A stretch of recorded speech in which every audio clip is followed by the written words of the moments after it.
សួស្តីអ្នកទាំងអស់គ្នាស្វាគមន៍មកកាន់ Channel នៃទានរឿង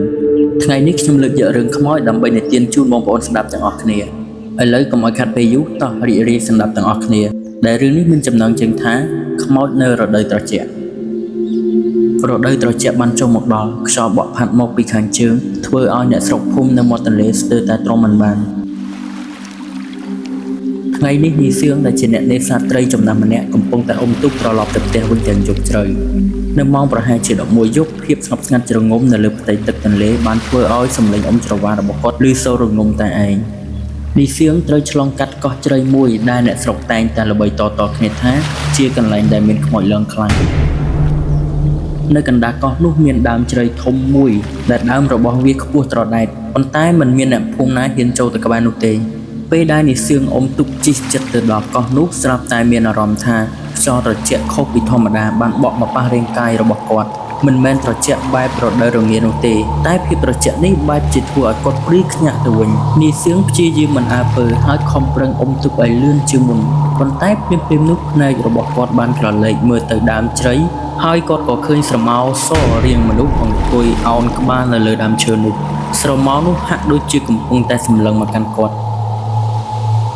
នីសឿងមានអារម្មណ៍ថាបេះដូងរបស់គាត់ដូចជាឈប់លោតហើយដៃរបស់គាត់ដែលកាន់ច្រវាក៏លែងមានកម្លាំងទៀតដែរពេលគាត់សម្លឹងមើលស្រមោលនោះកាន់តែយូរស្រមោលនោះក៏ចាប់ផ្ដើមងើបក្បាលឡើងយឺតនីសឿងទប់ចិត្តលែងបានក៏លន់មាត់ថាពុទ្ធោភ្លៀងនោះខ្យល់បក់រឹតតែខ្លាំងហើយស្រមោលនោះក៏ងើបឈើត្រង់ព្រមទាំងហក់លោតចូលមកក្នុងទឹកបាត់ខ្លួនចឹងនីសឿងឃើញទឹកបែកខ្ចាយឡើងមកប៉ះមុខរបស់គាត់ទឹកនោះឡើងត្រជាក់ដូចទឹកកកគាត់ក៏ប្រឹងអុំទូកអស់ពីកម្លាំងរបស់គាត់ដោយមិនហ៊ានងាកក្រោយពេលមកដល់ផ្ទះគាត់រត់ចូលផ្ទះទាំងញ័រខ្លួនហើយប្រាប់ប្រពន្ធពីរឿងដែលគាត់បានជួបប្រពន្ធគាត់ក៏នាំគ្នាដិតធូបសុំសេចក្តីសុខតាំងពីពេលនោះមកនីសឿងមិនហ៊ានចេញទៅរកត្រីនៅពេលយប់ជ្រៅទៀតទេជាពិសេសនៅរដូវត្រជាក់ដែលខ្យល់បក់នាំមកនៅភាពត្រជាក់លាយឡំនឹងភាពព្រឺព្រួចពីខ្មោចនៃកោះជ្រៃចំណាស់នោះច្រើនថ្ងៃមកនីសឿងនៅតែមានអារម្មណ៍ភ័យខ្លាចមិនទាន់បាត់ទេគាត់មិនព្រមចេញទៅរកត្រីក្រោយម៉ោង5ល្ងាចឡើយតែថ្ងៃមួយប្រពន្ធរបស់គាត់កាន់តែឈឺខ្លាំងហើយគ្រូពេទ្យនៅក្នុងភូមិបានប្រាប់គាត់ថាគាត់ត្រូវការត្រីច្រោស្រស់ៗយកមកស្ងោរឲ្យឆាប់ត្រីច្រោជាត្រីដែលពិបាករកនៅពេលថ្ងៃព្រោះវាចូលចិត្តចេញរកចំណីនៅពេលយប់នីសឿងត្រូវបង្ខំចិត្តប្រថុយជីវិតជាលើកទី2នៅម៉ោងប្រហែលជា9យប់នីសឿងបានអុំទូកចេញទៅមាត់ទន្លេម្ដងទៀតបេះដូងរបស់គាត់ហាក់បីដូចជាលូតញាប់ខុសពីធម្មតាគាត់បួងសួងនៅក្នុងចិត្តសុំអ្វីៗប្រព្រឹត្តទៅដោយរលូន